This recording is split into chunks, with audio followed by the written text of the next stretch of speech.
चला के खंजर, नजरों में तेरे जन्म है प्यार का समंदर। लेकिन गजल से सुंदर कवि जी भाव में संकेत करते हैं क्या? तो है इतिहास अमर वीरों का, है इतिहास अमर वीरों का, अरे मेरे हिंद के, अरे मेरे हिंद के से रोज कभी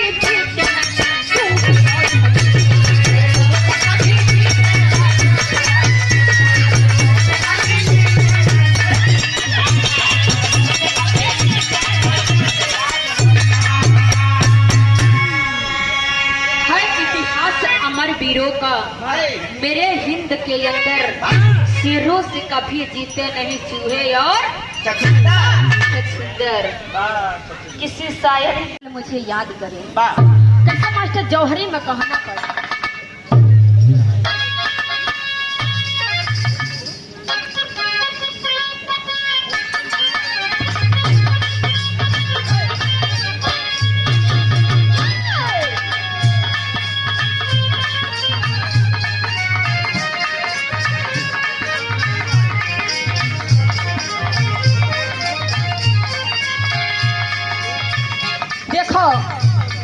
कोनो वीर सीमा पे जाके ललकारा था, कहे आ जाओ किसी के बाजुओं में दम हो, मैं अपने भारत का शेर हूँ। आखिरकार मेरी जान चली जाए, मेरी शान चली जाए, लेकिन भारत माँ का शान कभी नहीं जाने दूंगा। कहता है मास्टर कैसे जौहरी,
भैया मार कर भगा के हे बाबू, आखिरकार वो वीर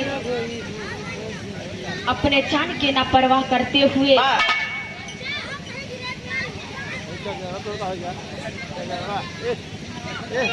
बड़े सम्मानित अमर बहादुर राज मिस्त्री फेनहा के पावन सरजमी से आप जी के तरफ से 51 रुपए का पुरस्कार बहुत बहुत मन बा।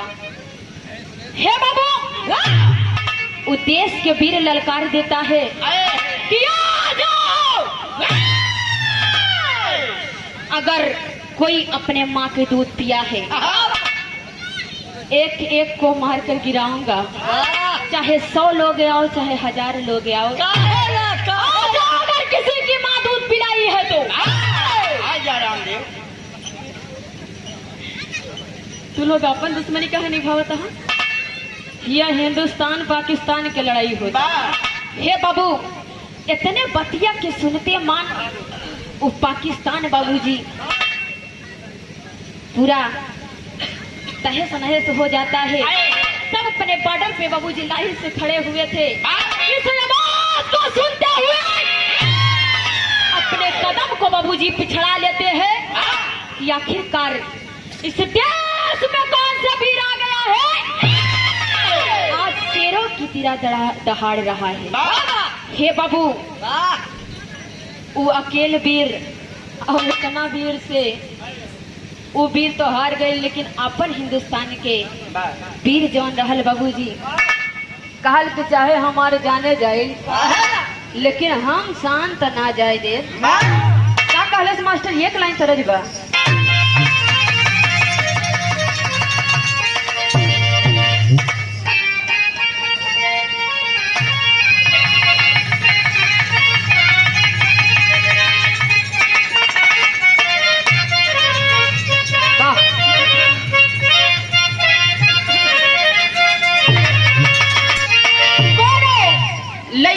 कोनो लड़किया के देख के कहले यह कहले कि या बही उमरी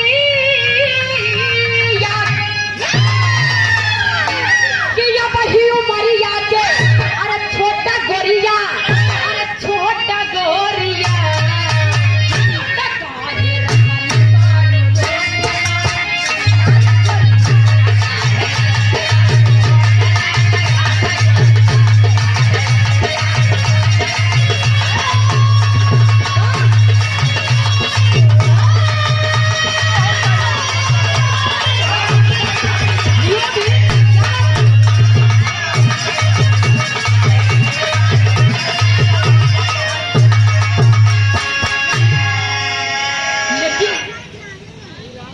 समय की है बाबूजी जौना समय प्रधानमंत्री नरेंद्र मोदी जी के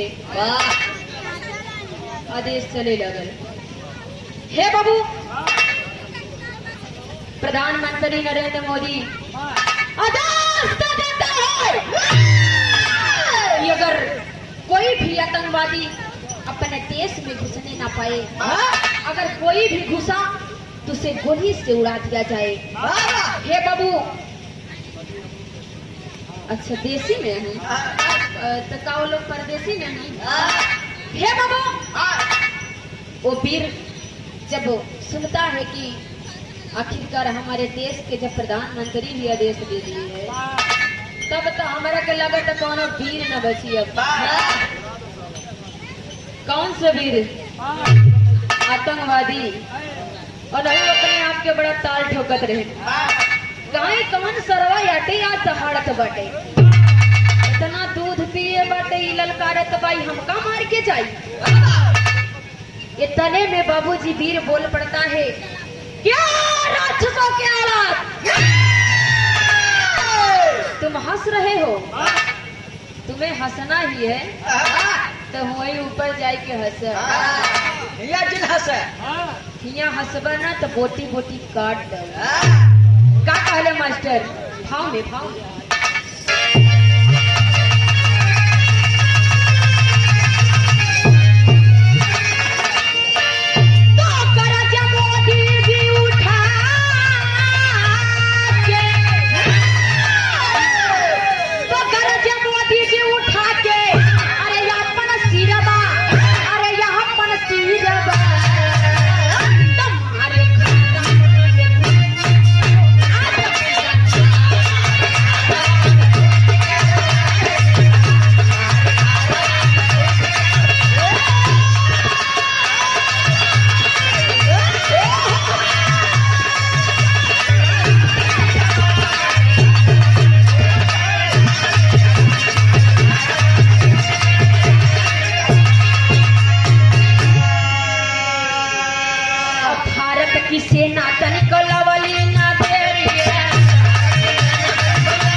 कि अगर बारी में सोचल जा तो आंखों में नीर भर जाता है। आखिरकार अपना घर द्वार, अपन माई बाबू, अपन पत्नी लड़का सब छोड़ के बाबूजी आज सीमा पे लड़े के बिना तैनात बाबूजी। आखिरकार वो वीर के नाम बतावल गए बाबूजी राजेश कुमार। राजेश कुमार बाबूजी अपने घर परिवार को छोड़कर निकल लेता है और कहता है कि मैं वापस से आऊंगा, मैं वापस से आऊंगा। कैसे मास्टर एक लाइन करेगा।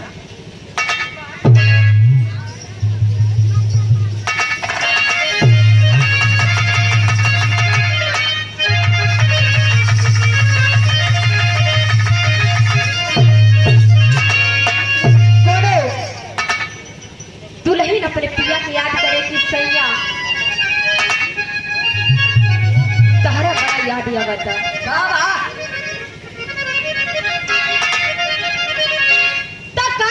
जिया पे हमसे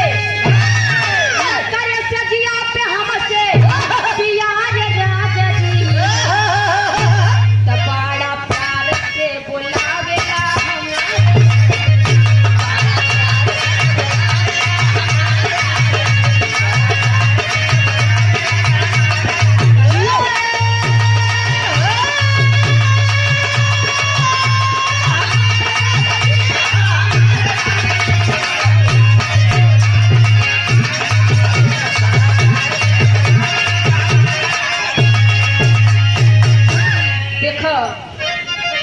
गावे के अंदाज रहल।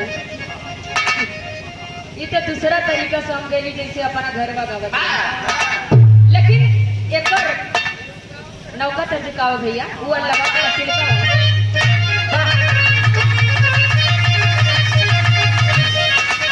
अरे बड़ा प्यार से बोलावेला मारे राजा जी।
कहता है किससे कहता है?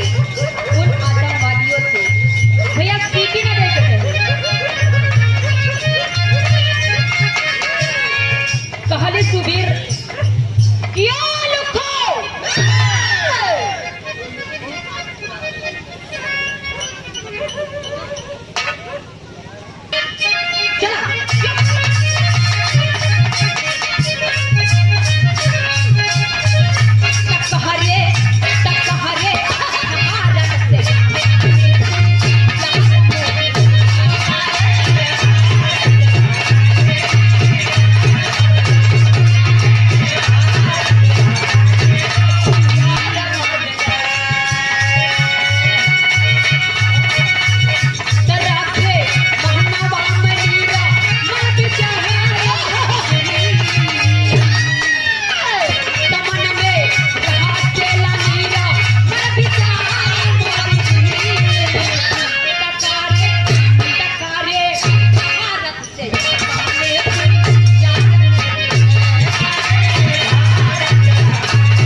सम्मानित समरूद चाट वाले लल्लन टॉप फिर यहाँ के धरती से आप जी की तरफ से बहुत सारा आशीर्वाद 5 रुपये लगी। भैया के नमन बा।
मोदी जी सभी वीरों को आदेश देते हैं कि जाकर एक एक वीर को, एक एक आतंकवादियों को घर में घुस के मारो। यहाँ तक आदेश मिला बाबू। एकदम से नहीं तो आधा तुमका छोड़ दे मारेंगे। हे बाबू, जब भी दुश्मन को मारो तो पूरी तरह से बाबा नहीं सोचे कि आधा मार के छोड़ दे ना। तू अपना नाग नागिन के देखे है ना, अपना आँखी में चित्र उतार ले, सहारा के छोड़ी ना ढूंढ के मारी। आखिरकार वो वीर कहता है कि हमारे देश में ऐसे वैसे वीर नहीं है। अभी मैं एक एक खबर लूंगा, ललकार देता है। आखिरकार बाबू उधर पूरा परिवार बाबू जी बिखरल बा कि हमार उनकी दुल्हन राजेश कुमार के रोवाता कि हमार सैया हमरा के छोड़ के चल गई। आखिरकार ये लड़ाई जरूरी रहा कि हम जरूरी रहले। वो सोचे और कहे मास्टर स्वर थी।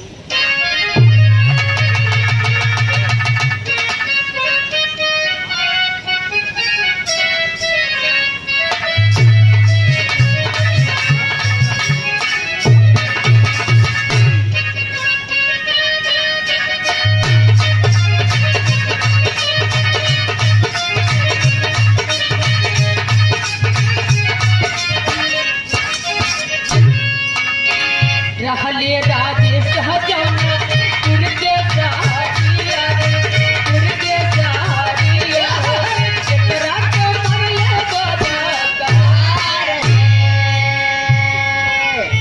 तीन याद बातिया के मरले करावा मरले करावा राजेश सारा गए हे बाबू।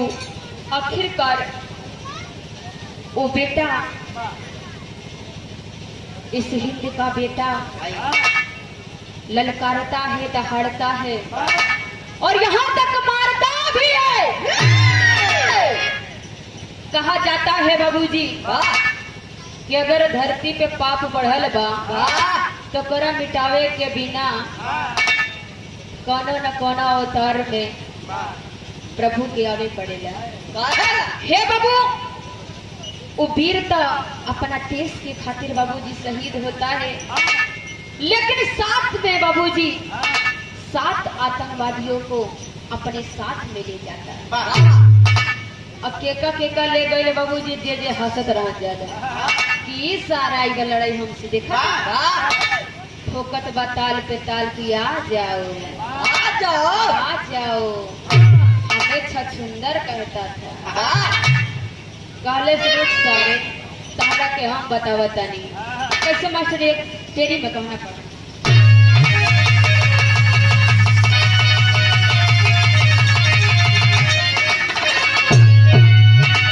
अरे हरामी पाकिस्तान वाना टिकी, ए बाबू हरामी पाकिस्तान वाना टिकी, तुम्हारा खेद खेद के सीमा पे हो।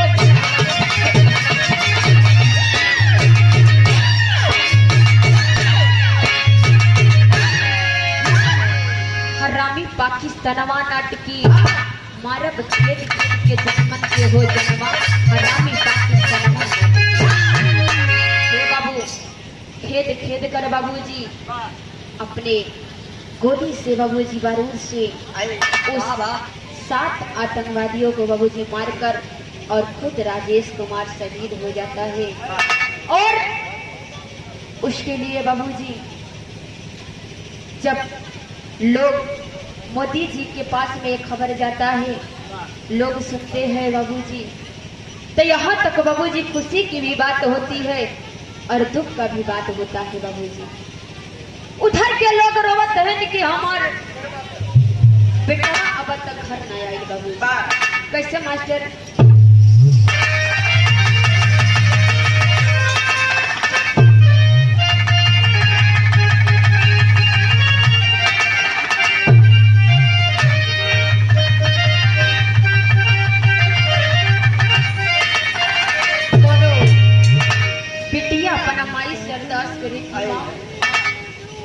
हम विनती करत ही कि हमार नैया मझधार में फसल बपार लगा दे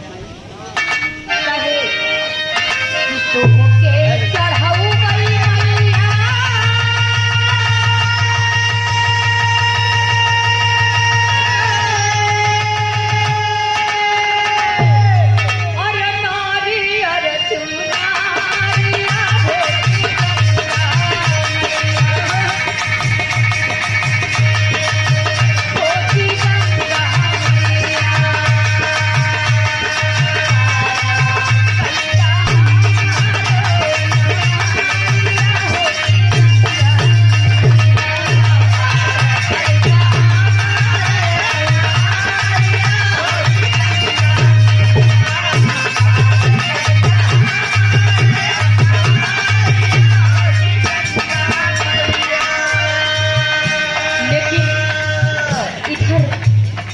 बेचारी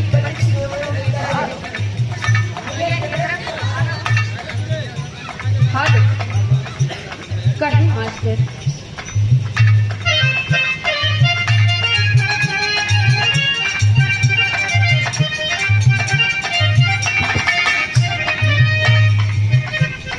खाती ही या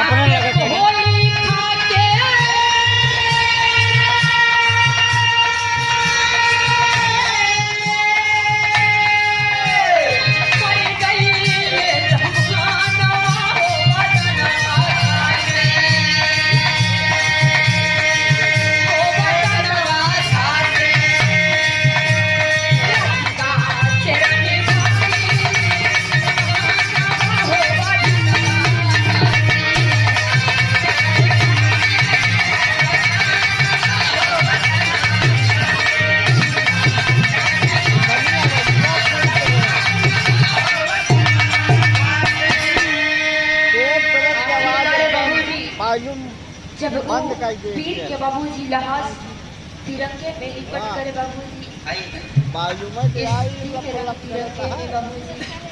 लिपट कर आता है, जब लोग देखकर बाबूजी चकित हो जाते और लोग समझ जाते हैं कि आखिरकार एक तो मुहवो ना खुलल बा केकर लइका होए तिरंगा से लिपटल बा। लोग बाबूजी दूर से खड़े होकर देख रहे हैं आखिरकार केकर बेटवा बा। अगर तनिक से मुंह ना देखा जाए तो जिलवा के बसने गिर जाए। हे बाबू रो रो के सब लोग देखत हवे उस लहास को देखकर बाबू। आखिरकार तब से बाबूजी गौना की एक लौड़ा रहल, एक लड़का रहल। वो कहले कि तो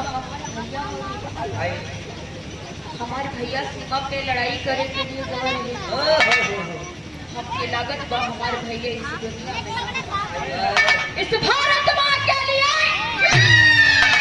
इस धरती माँ के लिए शहीद हो गए।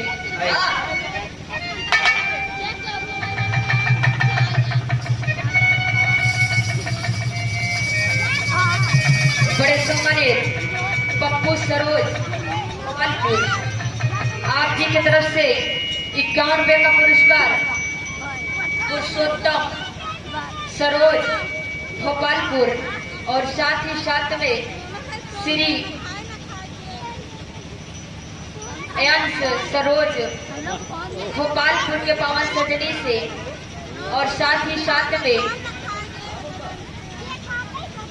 तिनाऊ सोनू डॉक्टर के मौसा आप जी की तरफ से 51 रुपए का पुरस्कार बहुत नमन बा, आशीर्वाद के चाहबा, सब भैया के प्रणाम बा।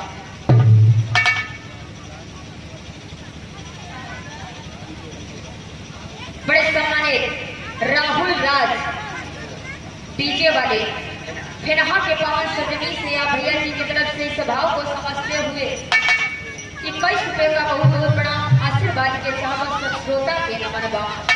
हे बाबू रो रो के कहे कि आखिरकारी हमारे भाई हमरा के छोड़ के चले गए। यही तो हमारे लिए के सहारा रहा, और जवन सहारा रहा वो हमारे के छोड़ के चल गए। भारत माँ के लिए शहीद हो गए। अपना के माँ घर के बाबू जी रोवता कैसे रोए मास्टर भाव में।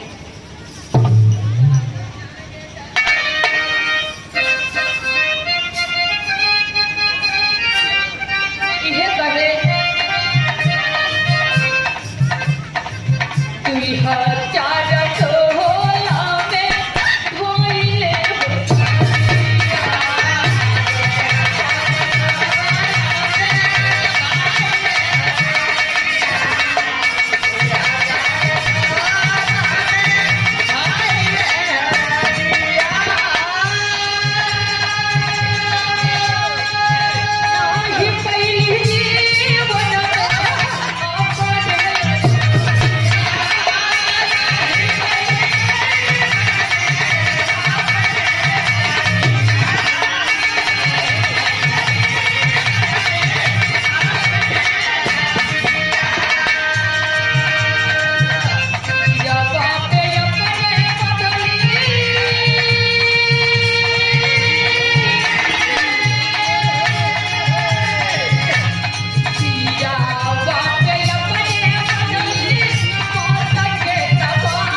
राहुल राज डीजे वाले फेनहा के पावन सजनी से आप भैया जी की तरफ से 21 रुपए का पुरस्कार बहुत बहुत नमन बा, आशीर्वाद के चाहबा। कहना बड़ा मास्टर का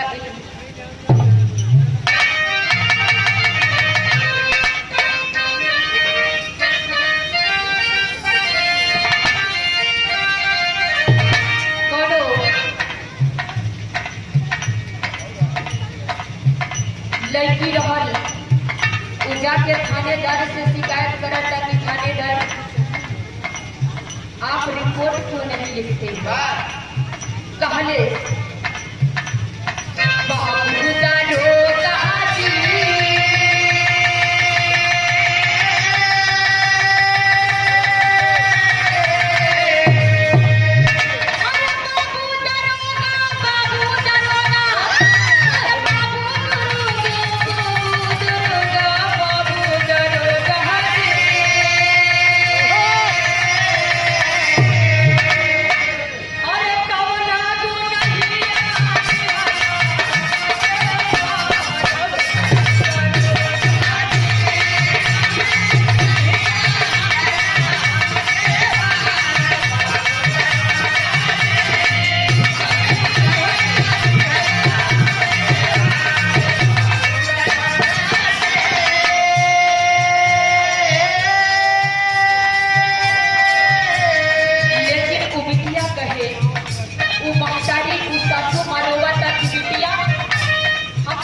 बेटा के को मिले, लेकिन हम तहरा के छोड़े के ना चाहत नहीं।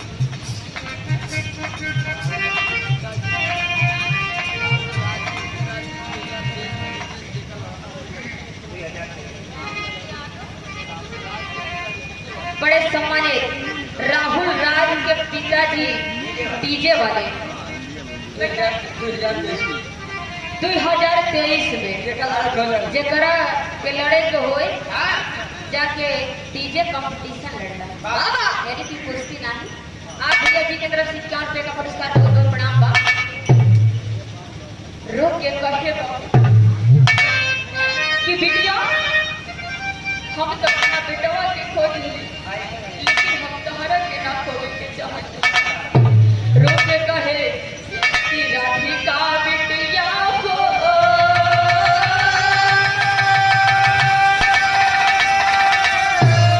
अरे राधिका बिटिया राधिका बिटिया अरे राधिका बिटिया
धरती के नाम आप जी के तरफ से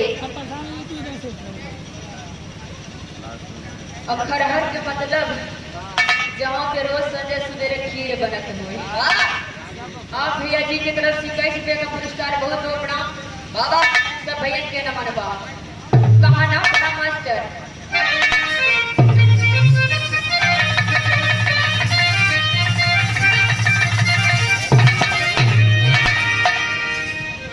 आखिरकार उस वीर को देखने के लिए बाबूजी कितने लोग बेचैन थे।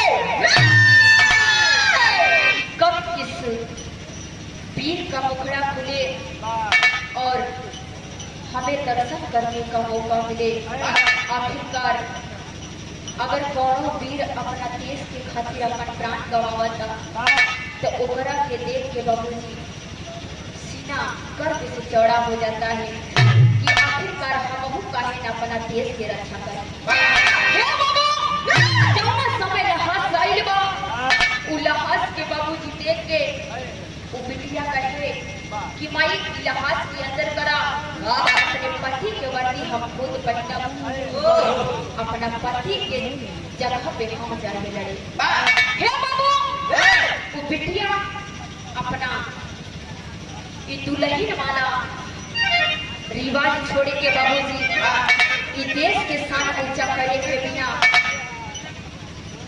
वर्दी पहन के जाकर बाबूजी बॉर्डर पे तैनात हो जाती है और दहाड़ जाती है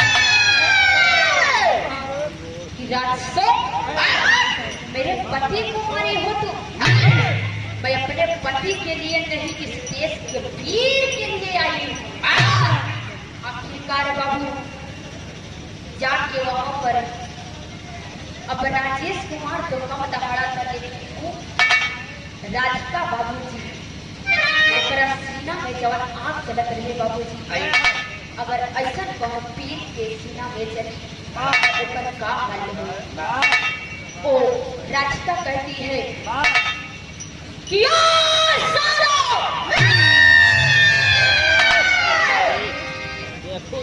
कुत्तों के औलाद, तुम मेरे पति को मारे हो, तुम मुझे कह रहे हो कि एक औरत होकर आई है लड़ने के लिए, एक क्या मुझसे लड़ पाएगी? हे बाबू, वो लड़किया की कहत न देखा, एकरा के घूंघट में रह के चाहिए तो वर्दी पहन के तैनात बा। लेकिन बाबूजी वो कहले राधिका कि घूंघट में वो रहते हैं, घूंघट में वो रहते हैं जो मर्द नहीं मौका कहलाते हैं। मैं तो एक सेठी की बच्ची हूँ, हमारे पति के 7 लोग के मारल बा, हम 64 लोग के ना मार दिली, शेरनी और शेर के लड़की ना दहाड़ देती है और तार पर तार ठोक देती है। अगर किसी के पास वो में दम हो, मेरे पति को तो मार कर चले गए, ऐसे कितना वीर शहीद हो गए, लेकिन मेरे जैसा वीर आपको पहली बार मिलेगा। कैसे मास्टर?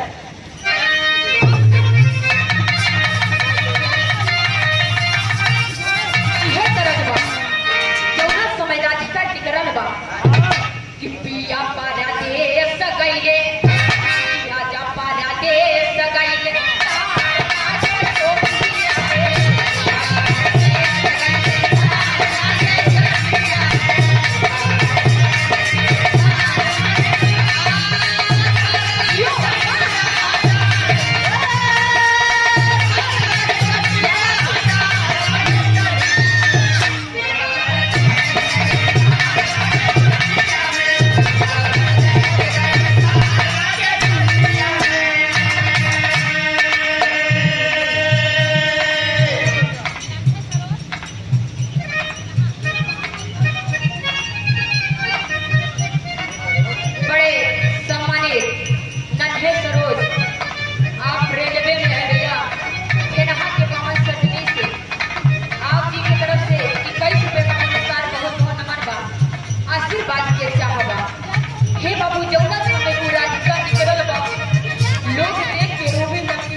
कहती है क्या?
Yeah.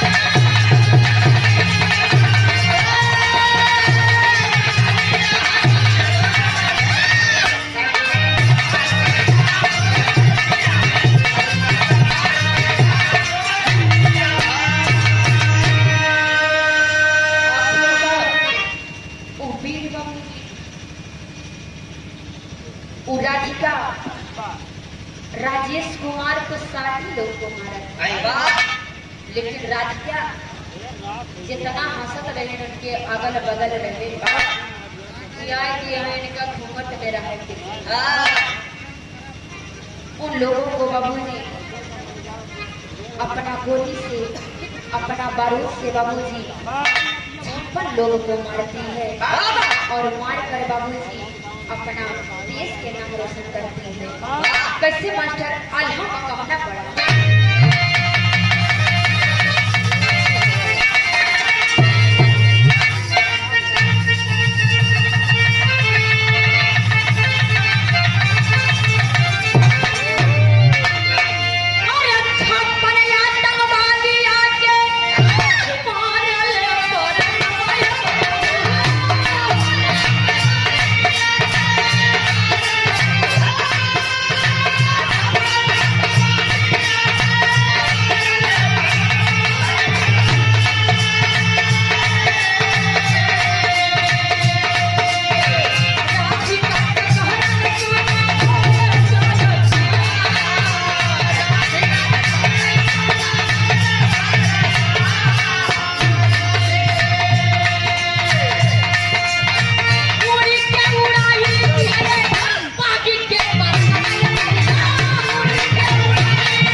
अपना देश के नाम रोशन करके बाबूजी 56 आतंकवादियों के बाबूजी मार के राधिका के भी कफन आई और लोग देखेंगे कि आखिरकार अगर बेटा बेटी होना चाहिए भगवान करे खुदा करे कि अगर बेटा हो तो इसके जैसा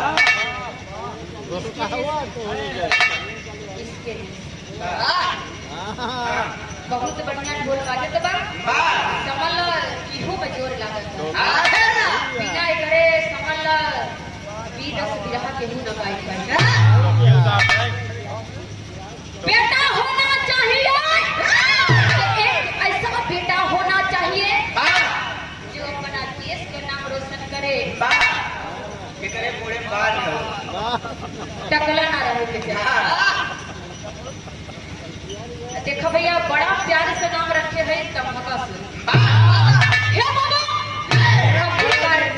माई और बाबू सास और पतोह बाबूजी अपना बेटवा और बिटिया के बखान करता लेकिन कहते हैं दुख हुआ तो क्या हुआ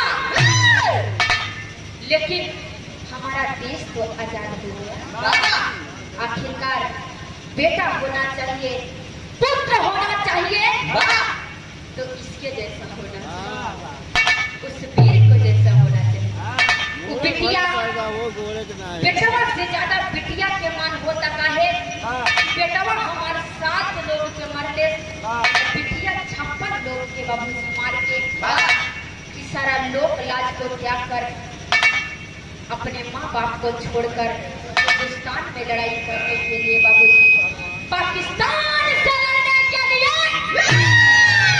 दहाड़ देती है और ऐसे बिटिया विधाता करेगी सब बेटी बाबू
ऐसे सब वीर के ईमान में विचारों को